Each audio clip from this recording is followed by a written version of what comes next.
नमस्कार भाइयों बहनों।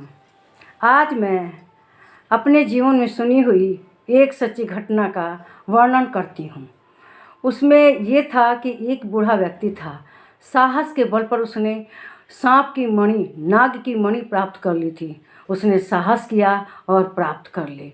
वो रोगी था, उसे कुष्ठ था, तो पीपल के पेड़ के नीचे रहा करता था। पीपल से जानते ही हैं कि ऑक्सीजन ज़्यादा मिलती है और उन लोगों को फ़ायदा करती है। वह पीपल के पेड़ के नीचे रहता था, वहीं पर सो भी जाया करता था। तो एक रात उसने देखा कि एक नाग आया। उसने अपनी मणि को अपनी मुंह से निकाला और जितनी दूर में उसका प्रकाश था मणि का, वह उतनी देर में अपना जो कीड़े मकोड़े चरना खाना होता है वो खाता है। मतलब ये क्रम कम से कम 2 घंटे चलता है और फिर बाद में वो अपनी मणि को मुंह में लेकर चला जाता है। उसने 2-3 दिन देखा ऐसा ही।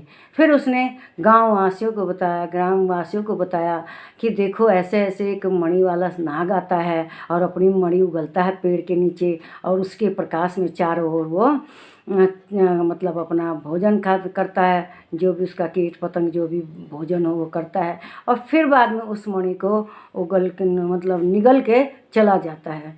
तो गांव वालों ने भी आके देखा रात को, ये बात सत्य थी। तब उन्होंने उनसे कहा कि ऐसा करो, रात के समय एक बड़ी सी टोकरी खांची जिसको कहते हैं, उसमें गोबर भर के पेड़ पर चढ़ जाना, बिल्कुल उसकी मणि की सीध के ऊपर रहना और जब मणि वाला सांप आए ना गाए तो और वो अपनी मणि नुगले और थोड़ी दूर चला जाए चढ़ते चढ़ते, तब वो गोबर तुम उसकी मणि के ऊपर डाल देना। इससे उसका प्रकाश फैलना बंद हो जाएगा और उसको दिखाई नहीं देगा। तब तुम वहाँ चुपचाप रहना और फिर बाद में उस मणि को सुबह के टाइम में ले लेना।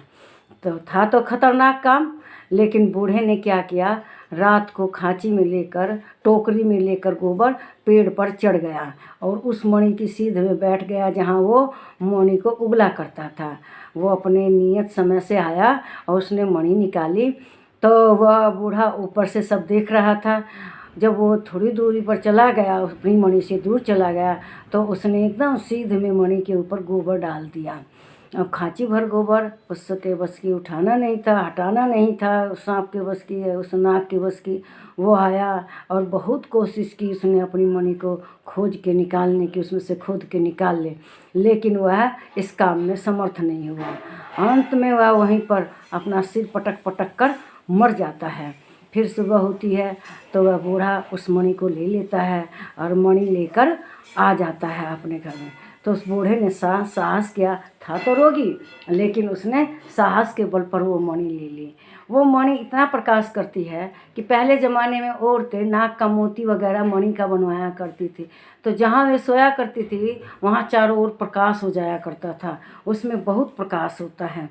तो इसीलिए इस से हमें घटना से यही शिक्षा मिलती है कि साहस के बल पर हम बड़े से बड़ा असंभव काम भी कर सकते हैं।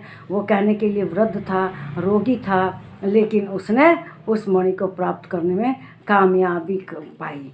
तो ये सत्य घटना है, ये हमारी नानी के गांव की घटना है। उस समय तो हम लोगों का जन्म नहीं हुआ था, हमारी माँ का भी जन्म नहीं हुआ था, लेकिन उन लोगों ने सुन रखा था कि ऐसे ऐसे एक वृद्ध ने मणि प्राप्त कर ली थी सांप की।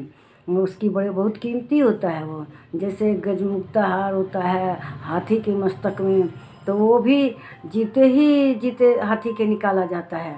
उसके मरने के बाद उसका कोई वैल्यू नहीं रहती, वो पत्थर हो जाता है। तो मणि के बारे में ये